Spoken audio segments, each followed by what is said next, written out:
In Domination tournaments, there will no longer be any rules for combat. That means no holds are barred, you can always use any kind of tactics to win, and that opens up value to use some forbidden tactics to win the game.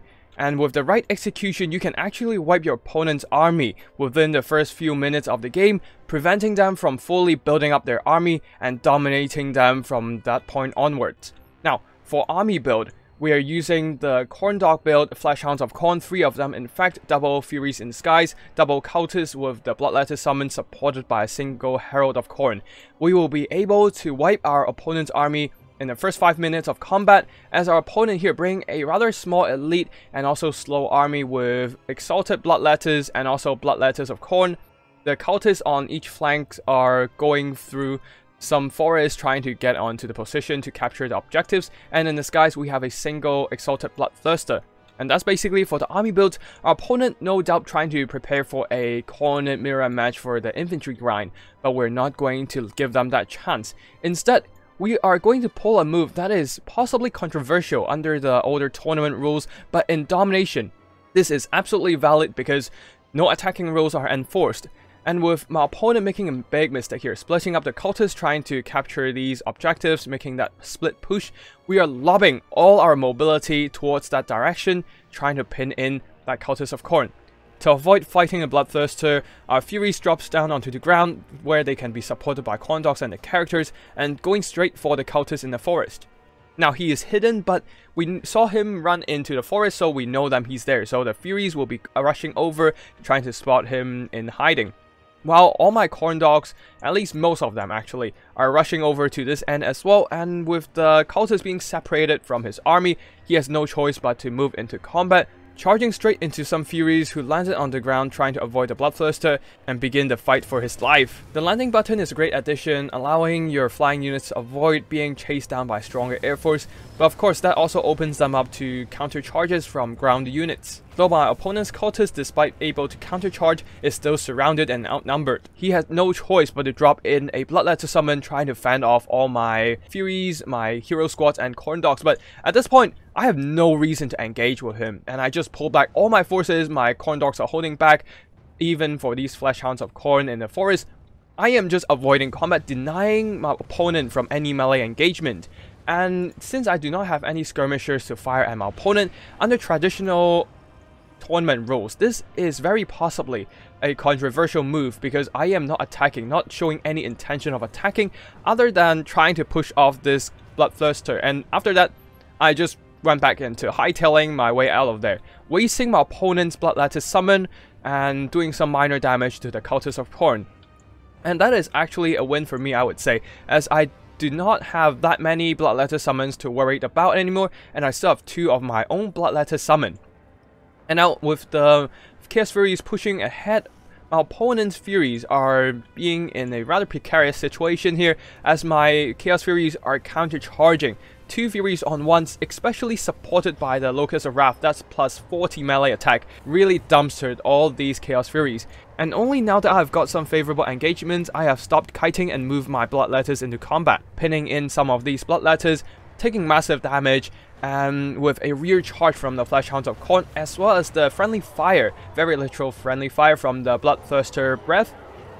These opponents' Bloodthirsters are being destroyed, and yeah, even the Exalted Bloodthirster being pinned in by a bunch of Furies from the rear, by the dogs, and then fighting on some Bloodletters. Now even another Bloodletter summon is dropped in to pin in all these Exalted Bloodthirster. They are being annihilated in melee combat. Even the Exalted Bloodthirster, the champion of the Blood God, being surrounded by triple characters. Yes, he is doing some damage, but also taking massive damage in return, being outnumbered in a single entity fight. This is not going well even for the greatest of Khorne demon, and now the Bloodthirster is forced to flee from combat. So my opponent will be pulling in some spawn, trying to pin in my characters with that mask, hoping to save their Bloodthirster from my characters. But with the Furies charging in, trying to support my characters, and that these are great combatants fighting back to back, they can still put up a great fight, especially when there's a Bloodletter summon dropping in, providing that infantry support, doing massive damage to all these spawn of Khorne. Especially due to their lack of armor, they're taking massive damage from the decent weapon strength of the cultists,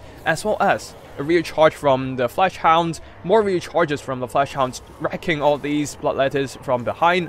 And that's basically it for my opponent's army. The spawn of chaos being isolated among a bunch of infantry and a lot of mobility. They are basically wiped by a bunch of Khorne dog rear charges. Same goes for the exalted bloodletters who have been fighting hordes and hordes of summoned and non-summoned bloodletters of my end. And then the bloodthirster of Khorne, now being surrounded by characters by Khorne dogs, they can't actually pull out from combat, and more Khorne dogs are flooding into this engagement. The Furies trying to support is no longer a viable option because pinned down by all these buffed up flesh hounds, they will die, and they will die fast. While the Chaos Warriors of Khorne with halberds are a little bit too slow to get into combat, and even if they get into combat at this point, the bloodletters will be trading really cost efficiently against my opponent.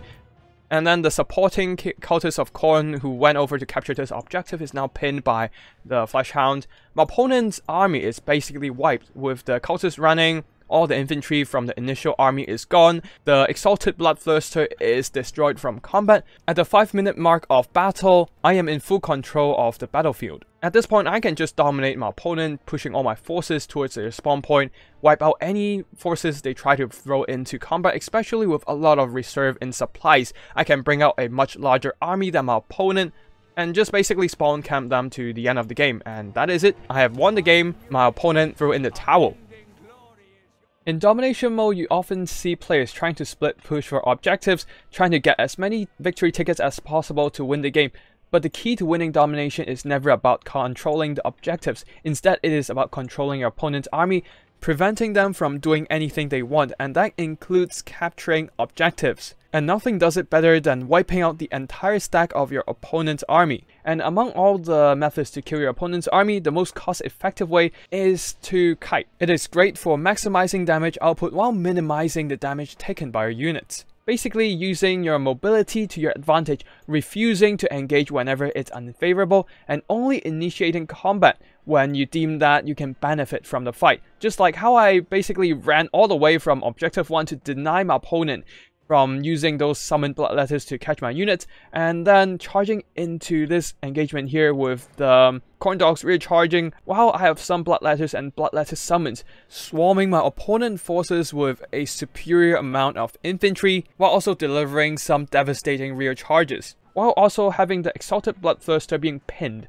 And on the other hand, my opponent, due to having such a small army, which is caused by the small starting funds for your initial army, do not have the tools to deal with my mobilities. And with my mobility speed advantage, I can quickly initiate combat, get my entire army in their face, wipe out their initial army, before my opponent can build up enough forces to counteract my mobility rush, simply because the reinforcements cannot get into combat in time. Just like here, the spawn of Khorne and the Cornet Halberds were the two units my opponents that summoned onto the battlefield, trying to counteract my Cornet doggos. But unfortunately, by the time they can waddle over to the middle of the battlefield, my Khorne dogs and bloodletters have already wiped out all their exalted bloodletters and regular bloodletters, and even the bloodthirster is on the verge of death. And at that point, I basically have won the game. As long as I don't make any major mistakes, I will have full control of the battlefield, as I do have the dominant force on the table. Overall, the most reliable way to win a domination game is to build up a stronger and bigger army than your opponent, and the easiest way to do so is to kite. Since domination put a lot of focus on small-scale brawls and skirmishes, and kiting excels in getting cost-effective engagement in these kind of scenarios. By having the faster mobility, you can always avoid unfavorable combat while always initiate the favorable engagements that you can benefit from, maximizing the losses on your opponents and while conserving your own forces, allowing you to build up a larger army than your opponent when you both are receiving the same amount of supplies. And if the conditions are right, you can even obliterate your opponent's army in the first few minutes, securing victory early in the game.